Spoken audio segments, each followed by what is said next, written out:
আজকে অন্যরকম পদ্ধতিতে তৈরি আলুর তরকারি নিয়ে হাজির করেছি, যা গরম গরম রুটি, পরোটা বা লুচির সাথে বা কচুরির সাথে ভীষণই ভালো লাগবে। তাহলে দেখে নিন আজকের রেসিপিটি।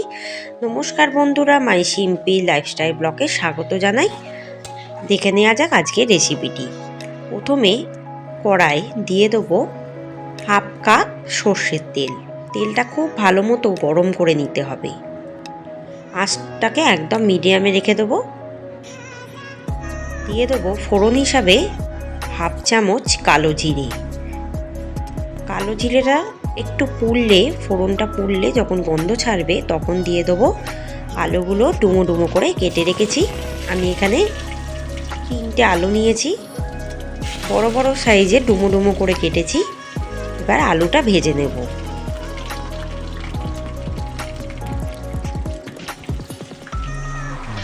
আলুটা ভাজার সময় দিয়ে দেবো হলুদ গুঁড়ো 1 চামচ, 1 চামচ জিরে গুঁড়ো, 1 চামচ লঙ্কার গুঁড়ো।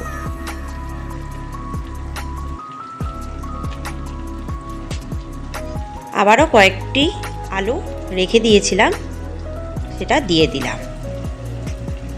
মাঝখানে যেন মশলাটা থাকে সেইভাবেই দিতে হবে। এবার খুব ভালো মতো এটাকে নাড়বো আর আলুটা ভেজে নেব।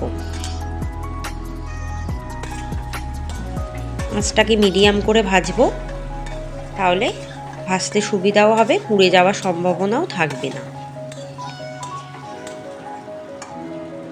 এরপর আমি কিছু মশলা এর মধ্যে বেটে দেব, সেটা দেখিয়ে দিই।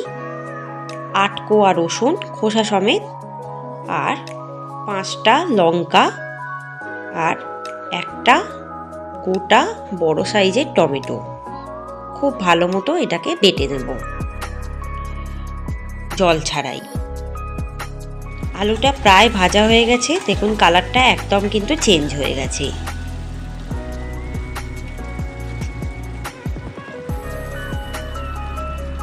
এরপর দিয়ে দেবো কয়েকটি বাদাম, একটু হাতের সাহায্যে স্ম্যাশ করে দিচ্ছি। আর দিয়ে দেবো ওই বাটা মশলাটা, যার মধ্যে আছে টমেটো, কাঁচা লঙ্কা আর রসুন। দিয়ে এটাকে কিন্তু খুব ভালো মতো কষিয়ে নেবো। যত এটা কষানো হবে তার স্বাদ কিন্তু ততটাই বাড়বে। খুব ভালোভাবে কষিয়ে নিতে হবে, তাই আঁচটাকে কিন্তু লোতে রেখে দেবো কষানোর সময়।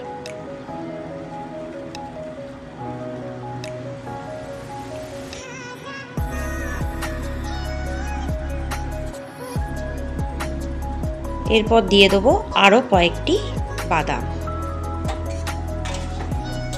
আবারও ভালোভাবে কষিয়ে নেব। এরপর দিয়ে দেবো পরিমাণ মতো নুন। নুনটা দিয়ে আরও 15 থেকে 20 মিনিট এটা কষিয়ে নিতে হবে। যত কষানো হবে তত খেতে কিন্তু ততটাই টেস্টি হবে। এবার স্বাদের জন্য আমি দিয়ে দেবো একটু চিনি। তরকারিটা একটু ঝাল ঝাল মিষ্টি মিষ্টি হবে, তাই দিলাম চিনিটা।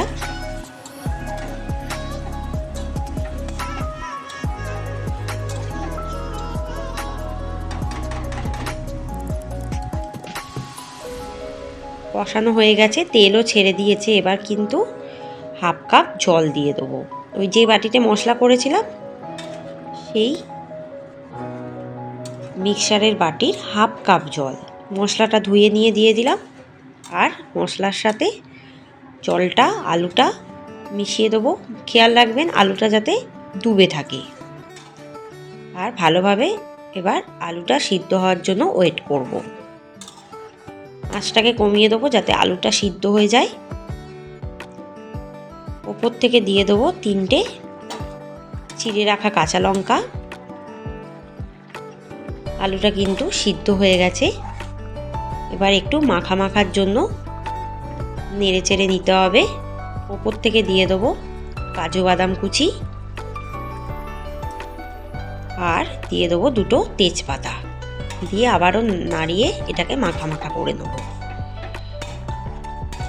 এটা খুব বেশি ঝোল হবে না, একটু মাখা মাখা তরকারি হবে, যা পরোটা, রুটি বা কচুরির সাথে ভীষণই ভালো লাগবে। একবার বানিয়ে দেখবেন আর আমাকে কমেন্টে জানাবেন। চ্যানেলটিকে সাবস্ক্রাইব করবেন, বেল আইকনে ক্লিক করবেন।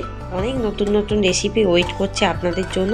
আমার চ্যানেলে চোখ রাখুন, ভালো লাগবে রেসিপিগুলো। নতুন নতুন অনেক কিছু জানার আছে, যা আপনারা আমার চ্যানেলে চোখ রাখলে শিখে যাবেন। এবারে বেশ মাখা মাখা হয়ে গেছে,